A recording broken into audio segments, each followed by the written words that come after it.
Well, welcome to the BLOC Online. It is another week here at the BLOC Online. Thank you for joining us. Guys, really in for a treat tonight. I know I say that every week, but every week is incredible. This week is just as special, even more in my opinion. And here's the reason why. If you remember, prior to our stay-at-home order here in Louisiana and New Orleans, we were scheduled to have a speaker come in and speak to us and host an apologetic seminar around the topic of social justice. We had promoted it to all of our campuses, but we had to cancel that because the things that have been going on in our country. But I'm happy to tell you that Brandon Cleaver is with us here tonight at the BLOC Online, all the way from Detroit, Michigan. Brandon, how are you doing? Doing well, doing well. Glad to be with you. You know, I was looking forward to coming down there so much. I talked to other speakers who had the privilege and the blessing to be with you all in past years, and they couldn't say enough great things about you. So I was really looking forward to coming down there. And, you know, you had told me how on Friday, I think you were going to take me around New Orleans, show me some of the sights and sounds, and get me nice and filled up on some good New Orleans barbecue.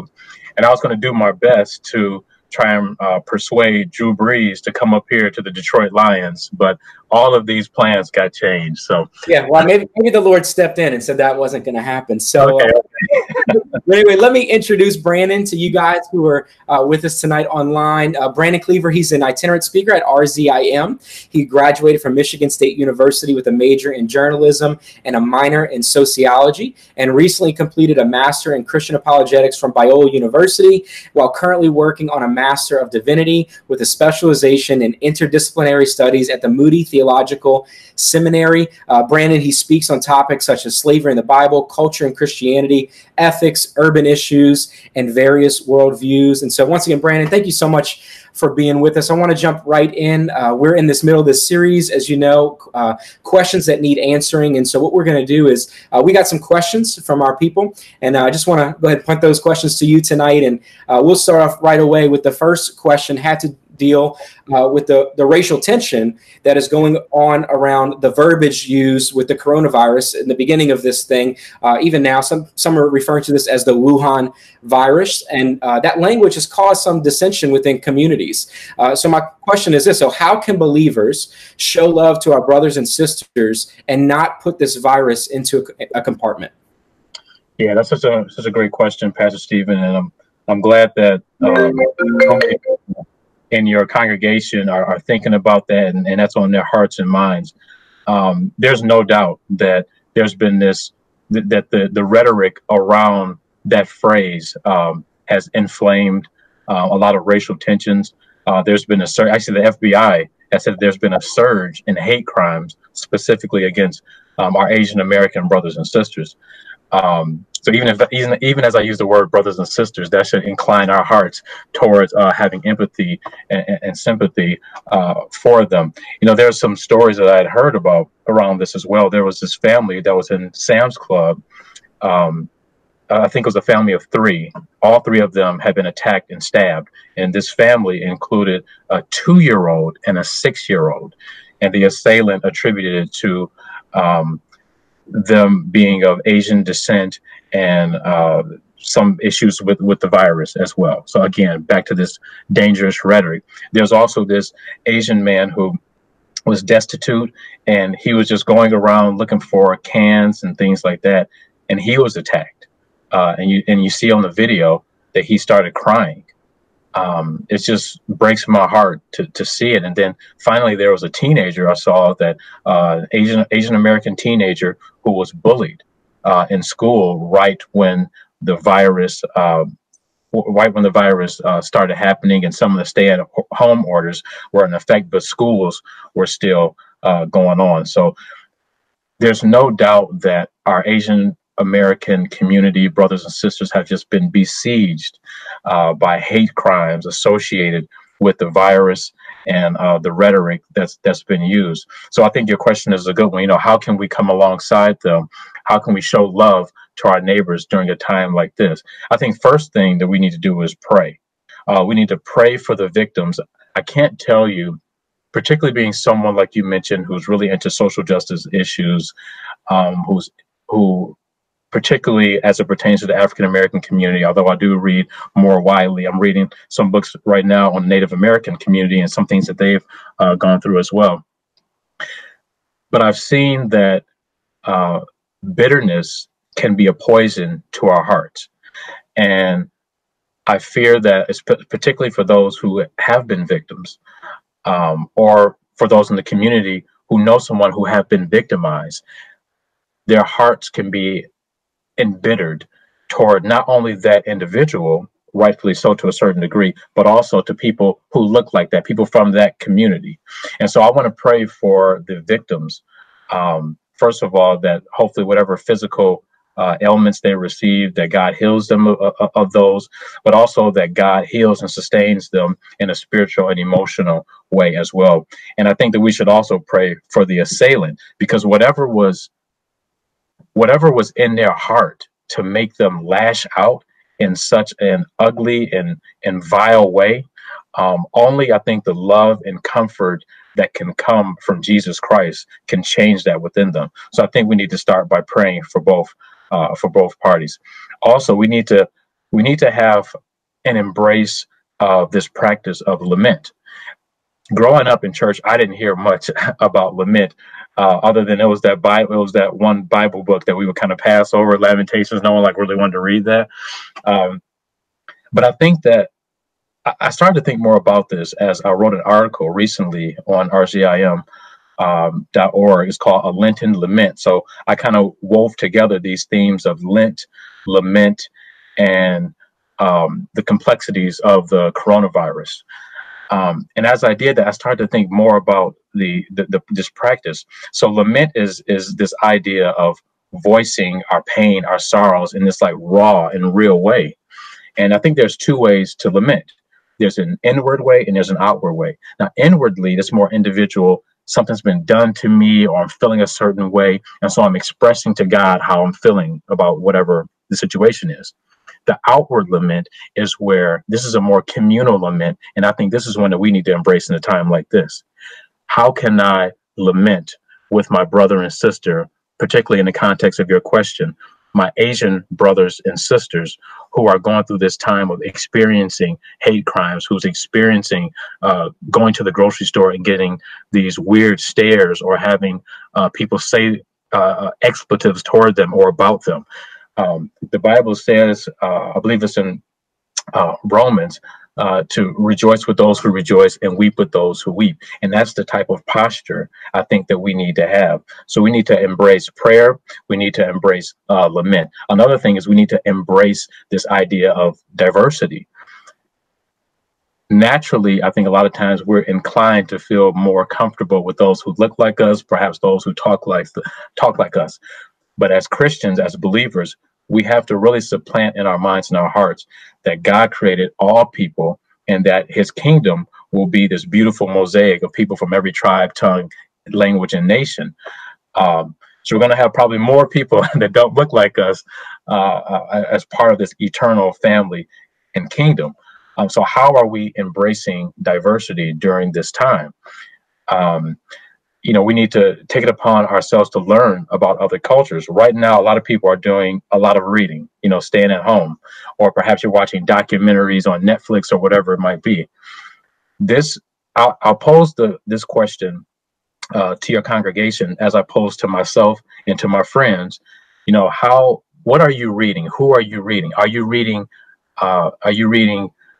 divergently? Are you reading people of different backgrounds to get different perspectives and different understandings? We really have to embrace this idea of not seeing other people as the other, but as, again, our brothers and sisters and people who have souls who are in need of Jesus Christ, just like we are in need of him. And lastly, sorry, I know this is somewhat of a long answer here, but I think we need to find tangible ways as well to come alongside and love our brothers and sisters. One of the most heartwarming stories I've heard during this whole thing is this story of the Navajo Nation. So the Navajo Nation right now, they're experiencing the COVID-19 has decimated the Navajo people because they when you say things like you need to wash your hands, to make sure you're clean of the virus, well, it's hard to do that when you don't have running water. So basic things like that, basic needs that they have, makes it hard to protect themselves from the virus. So again, they've been hit hard. And so the Irish have actually come alongside the Navajo Nation and have donated $1 million to help them. Now, interestingly, back in the 19th century, there was the Great Potato Famine, where the Irish, they were dying at an incredible rate. And so the Navajo Nation had just came out of the horrible Trail of Tears, and so they were empathetic to what the Irish were going through. So they actually donated $170, which right now might not seem like a lot, but back then it was a good amount of money to help them in their relief efforts. So the Irish remembered that, and they came alongside now in 2020, over a century later, to help the Navajo Nation. So what are ways that we can tangibly help our neighbors, our brothers and sisters, while still keeping to safety precautions?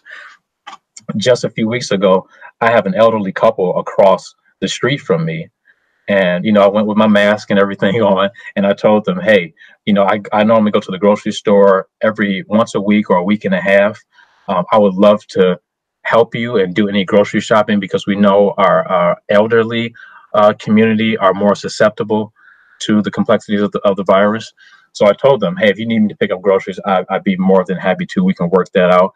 Or if something comes up in between and I can go for you, please, I want you to remain safe. Trying to ensure that our neighbors stay safe is part of loving them. So again, acting in prayer and finding tangible ways to come alongside our brothers and sisters, lamenting with them, being with them in their pain and bearing their burdens, and also embracing diversity, I think, are 4 ways that we can come alongside our neighbors and show love to them. Awesome. Those are great practical things that I think that we can do even right now while we're in homestay and quarantine. And so you kind of touched on this next question a little bit, but the next question says this: what does loving our neighbor look like now in a virtual setting? And more so, how can we be intentional about being diverse right now in our friendships, now that a majority of them have moved online? One of the things I love about our church here in New Orleans is that we've been referred to as one of the most diverse churches in Southeast Louisiana. And I love that because you would come to one of our services, whether it's a young adult or any of our campuses, and you would see people who look different than you, who talk different from you, different backgrounds. But now that we've moved our way of life in a way to an online setting, it's very easy to, as you were just referring to, surround ourselves with people who look like us, act like us, and certain things. So what would be some things that we could do to be intentional about diversity right now in this moment? Yeah, and I love to hear that about your church. Again, I think it's just if I'm coming into a church like that, I just feel like I'm getting a glimpse of what heaven, will look like. I can only imagine the different cultures that, you experience, the different backgrounds, the different stories that you hear. So I can't wait. I'm going to come down there eventually. So really looking forward to it. And I just commend you all for, I know it's not easy all the time as well, I'm sure, because there are different intricacies with different cultures and things like that. So I just appreciate you guys just really putting that at the forefront of what it means to be believers. As far as being diverse in friendships, and I'll come back to, I think you had another question about virtual settings as well. Diverse in friendships right now. I think one thing that you mentioned is so important. We have our church community. We're embracing it through Zoom or through whatever online technologies that we have. And so I think that we have to continue to reach out to one another to see how each other are doing, and we have to be intentional about doing that across different cultures. Again, it's not always going to feel the most comfortable, particularly if you're used to sitting next to some people at church, but maybe not towards some other people. But again, I think that's, as believers, that's what we're called to do. And if you see the example that Jesus set out, he you know, if you think about the story, I won't go into the whole story right now, but the story of Jesus and the Samaritan woman, you know, this was someone of a very different cultural background. This would be considered so taboo for him to go and speak to this woman, particularly by himself. He was breaking all types of social norms, but he knew that he had to do this because of the attitudes that existed, and he needed to break down these walls of hostilities and these barriers, really, of ignorance to a certain degree. So I think, again, taking our lessons from Jesus and trying to intentionally embrace others is something that's so important. Also, you know, a lot of churches as well, like my church, we're looking for opportunities to give food or take packages to people. So you'll have an opportunity, even in those types of settings, again, remaining, keeping safety at the forefront, you'll have opportunities to interact with people on a certain level. So those are other opportunities where you can embrace diverse friendships. And then finally, and this is kind of weird for me to say this because I'm sort of a social media curmudgeon, to be honest. So as a speaker, I've started to embrace it more. It really helps to get the message of Jesus Christ out there, to interact with people. So I am getting over my social media angst. But particularly in a time like this, I think social media gives us these unique opportunities to interact with people of all different backgrounds and different cultures. I've been reading some books recently from different authors, male and female, and of different cultures. And sometimes I'll reach out to that author and I'll say, hey, this is a wonderful book. I got to this. These are some of my thoughts. What do you think? Or can you help me understand this concept more? There was one in particular where I did this recently, and we've had some back and forth on social media. Next thing you know, I'm sort of the liaison for her giving a presentation online to RZIM. And so now I wouldn't say that we've developed a friendship where we're going to go hang out necessarily, but we have developed this camaraderie and a developing relationship that only came about because of social media. So I think those are some ways that we can embrace diversity in friendships. Now, to your first point about the virtual settings, it is quite complex, you know, being in this virtual setting. And let me say something about that. You know, I think about Philippians chapter 4, and I remember taking this course on doubt. And this was sort of this formula that our teacher had talked about, where the writer here says, you know, don't be anxious about anything, but in everything with prayer and supplication, and with thanksgiving, let your requests be known. With thanksgiving, I think that although, you know, myself included, sometimes we can go complain about, oh, I'm so tired of all these Zoom meetings. I'm just ready to, you know, embrace someone, which is understandable. We do need to thank God for technology. Can you imagine how worse the situation would be if we didn't have smartphones, if we didn't have the ability to interact like we're doing right now? So I thank God for the technology that we do have. Also, it's interesting because when we think of love, we think of love and intimacy. And then with intimacy, we normally think of physical touch. So whether that's a warm embrace, a kiss, you know, a pound, whatever your cultural embrace might be, those are done away with right now because of social distancing.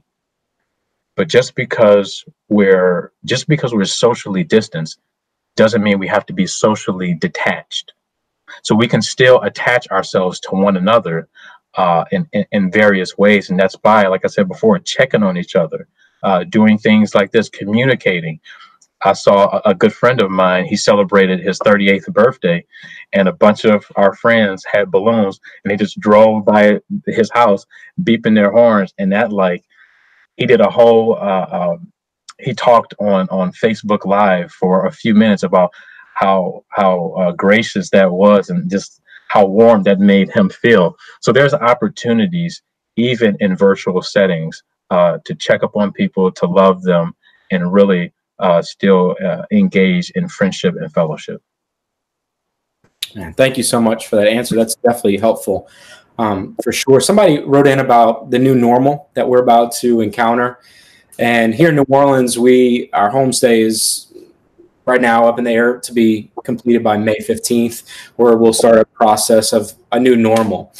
So the question is this, is how can we be prepared and prepare the church emotionally for what is going to happen in the coming days as we return, quote, return to normal, which isn't really going to be normal at all?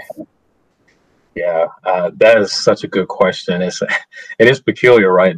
Normal, normal for us has almost become a synonym with abnormal. That's what normal is. We just don't know what's going to come, and I think that's the difficult part. I celebrated my 1-year anniversary with RZIM on April 1st. Now, if you would have told Brandon a year ago, or if you would have told Brandon a year ago, hey, in a year, Ravi Zacharias is going to have another back surgery, and he's going to be battling cancer right now. And the world is going to be socially distanced, and pretty much our main interactions will be virtually. I would have thought that you would have been crazy, and this sounded like some movie. So I think that this is a lesson, and that we always have to be prepared for anything that happens. And so when thinking about that, I think one thing that we need to do is be malleable. We have to be willing to embrace change, whatever that might look like. There at Celebration Church, I'm sure you all are discussing, how is church whenever the stay-at-home orders are tampered down and people can come back in church in a physical way. What's it going to look like? Will we sit next to each other? Will there be some space? How are we going to embrace each other in the same way? So there are changes that are going to happen in various spheres of our life. And I think that we have to be ready for those changes. But guess what? God is still on the throne. Our eternal destinies have not changed. And the fact that there are still souls out there that need to hear the good news of Jesus Christ, those three things have not changed and will not change. So even with these other changes of society, we know that as ambassadors and representatives of Jesus Christ, our duties have not changed at all.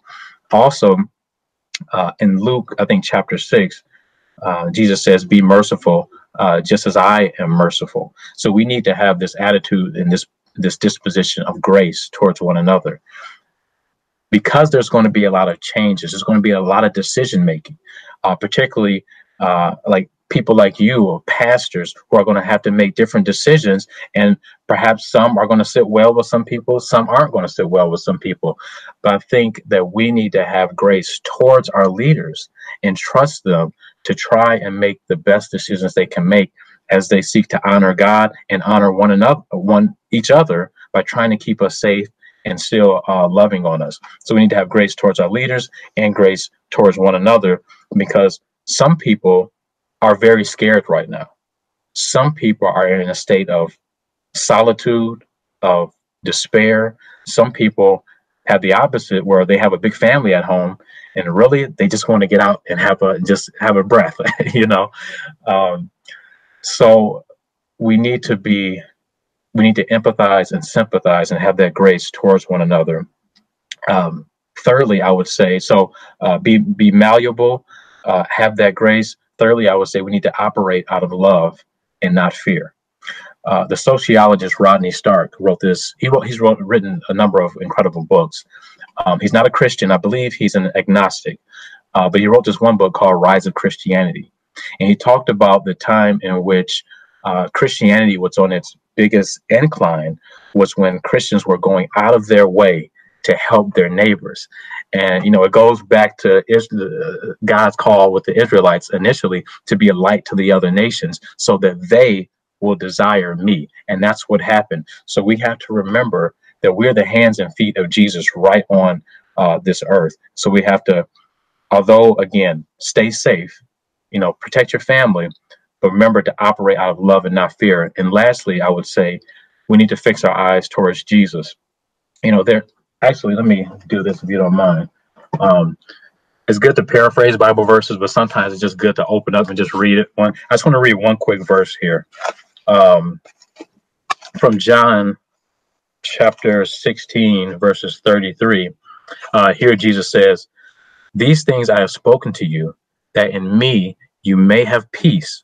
In the world you will have tribulation, but be of good cheer. I have overcome the world. I love that verse because it speaks to the reality of this world. There will be a lot of times of trials and tribulations and of sufferings and pain and things like that. But as long as we have our minds and our hearts fixed on Jesus and our eternal destiny, knowing that although the pains of this world are real, this is only a small blip and when compared to our eternal life. Although we can feel like we're sort of in this ditch of dread, there's always this hedge of hope for us that are in Jesus. So again, regarding the new normal, be malleable, be ready to change. Number 2, be ready to give grace to others. 3, remember to operate out of an attitude of love and not fear. And 4, keep your eyes on Jesus no matter what. Awesome. All those were awesome, especially the point about being gracious to your leaders. All right. So I have a question here. It's almost a personal question too about politics. And we're in election season. We were in election season. We're heading into election season. And this is the time where people start promoting their political opinion.